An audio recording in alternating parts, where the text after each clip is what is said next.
Bofors. 8 mountain artillery brigade के तत्कालीन commander brigadier Lakhwinder Singh ने अपने संरक्षण में 130 बोफोर्स गन्स को कारगिल में तैनात कर दिया था।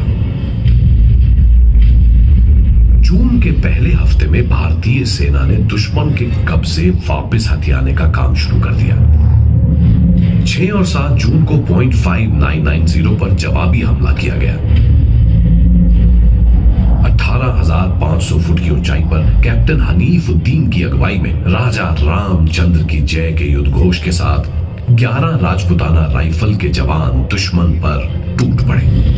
दुश्मन की भारी गोलाबारी हुई। कैप्टन हनीफ गोलियों की चपेट में आ गए, पूरी तरह घायल होते हुए भी तब तक लड़ते रहे जब तक 5.5990 पर भारत का झंडा लहराया नहीं।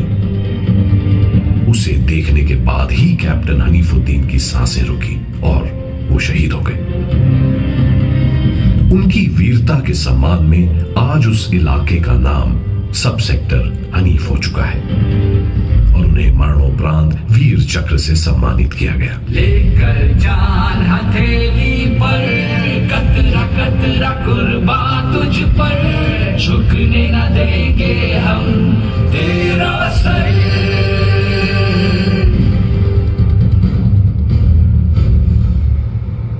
तोलोलिंग कारगिल की अब तक की सबसे ज्यादा खतरनाक लड़ाई है।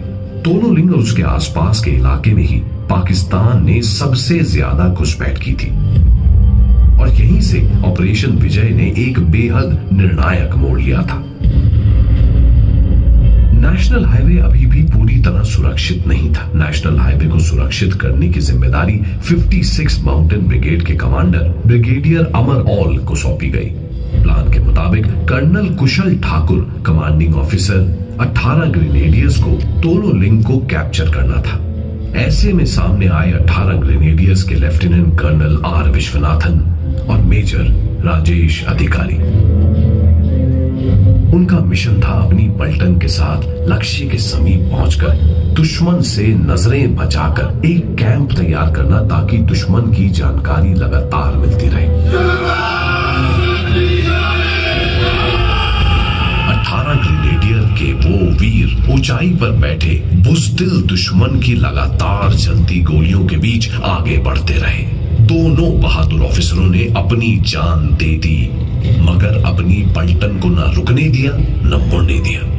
भारतीय आर्टिलरी का जबरदस्त तालमेल था और सैनिकों ने साथ मिलकर दुश्मन घेर कर उनकी धज्जियां उड़ा दी। तत्कालीन commanding officer lieutenant colonel M B. Ravindranath के तहत 2 राजपुताना राइफल्स के एक अत्यंत जोशीले मेजर सामने आए। नाम मेजर विवेक गुप्ता। उनकी हिम्मत देख उनके सिपाही दुगने जोश के साथ उनके कदम से कदम मिलाते। 120 आर्टिलरी उनके पीछे से गरजती थी। हर धमाके पे दुश्मन चीखता हुआ छिप जाता था। थोड़ी ही देर में हार निश्चित देख दुश्मन भागने लगा, लेकिन मेजर विवेक गुप्ता उनकी नजर में आ गए।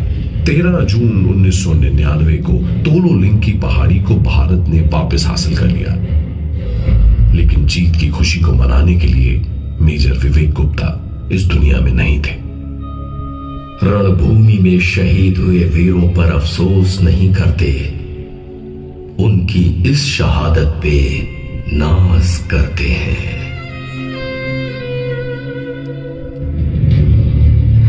अब अगला लक्ष्य था 0.5140।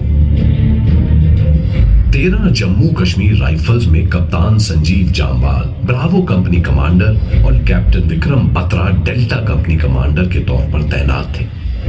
लेफ्टिनेंट कर्नल वाई के जोशी तत्कालीन कमांडिंग ऑफिसर, जिन्होंने 2018 में 14 कोर की कमान संभाली, इन दोनों को 0.5140 को जीत कर लाने का आदेश सुनाया। Be warned, guys. 0.5140 Tololing ridge line की सबसे ऊंची, बेहद खतरनाक और ऑलमोस्ट इम्पेनिट्रेबल पहाड़ी है। You know, guys, it's gonna be very, very tough. Tough makes it interesting, sir. National highway से खतरा दूर करने के लिए उस पर कब्जा करना है ना? समझ लीजिए सर, हो गया। हम जीत की इस आस को जीत का इतिहास बनाकर लौटेंगे। And that's a promise, sir.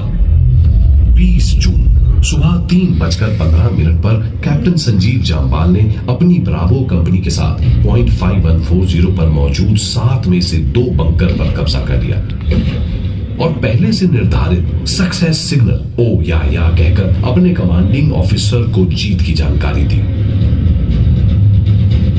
इसी दौरान पाकिस्तानी आर्मी के सैनिक डेल्टा कंपनी के रेडियो नेट पर आए और लेफ्टिनेंट विक्रम बत्रा को धमकाया और उकसाया, लेकिन वीर विक्रम पर गीदड़ भभकियों का कभी असर नहीं होता था।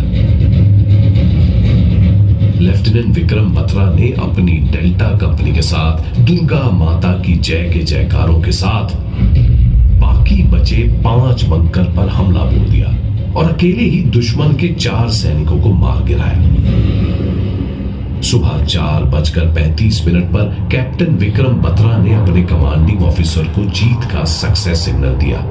ये दिल मांगे मोड़। पूर्वी द्रास सेक्टर से दुश्मन लगभग साफ हो चुका था। ये जीत इतनी अहम थी कि chief of army staff general VP Malik ने खुद लेफ्टिनेंट विक्रम बत्रा को बधाई दी और कहा, यही वो जीत है जिसकी हमें तलाश थी।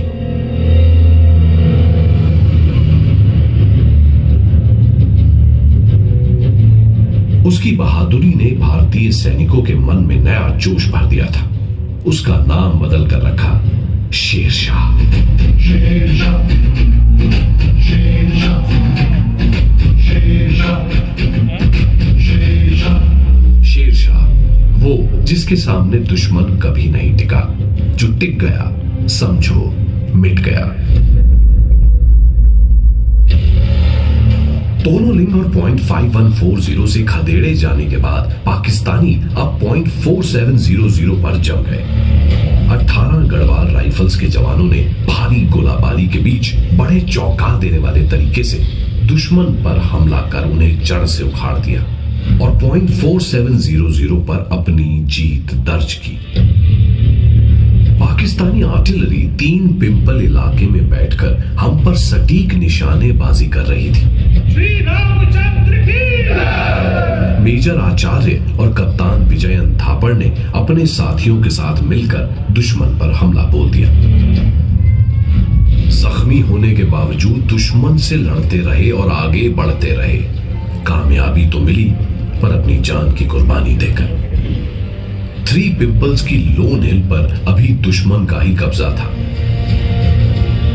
कैप्टन एन कैंगरूज बिना किसी स्पेशल माउंटेनियरिंग इक्विपमेंट के चट्टान के साथ साथ आगे बढ़कर ऊपर चढ़े और पूरी निडरता के साथ यूनिवर्सल मशीन गन को संभाले दुश्मन के 2 सैनिकों को मार दिया और फिर बाकी 2 को अपनी कमांडो नाइफ से मौत के घाट उतार दिया।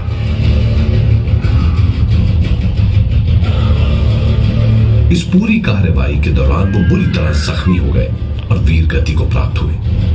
29 जून को हमने 3 पिंपल्स पर फतेह पा ली। मेजर आचार्य और कैप्टन कैंगरूज को उनके इस साहसिक प्रदर्शन के लिए मरणोपरांत महावीर चक्र और कैप्टन विजयन थापर को भी मरणोपरांत वीर चक्र से सम्मानित किया गया। झुकने न देंगे हम तेरा सर।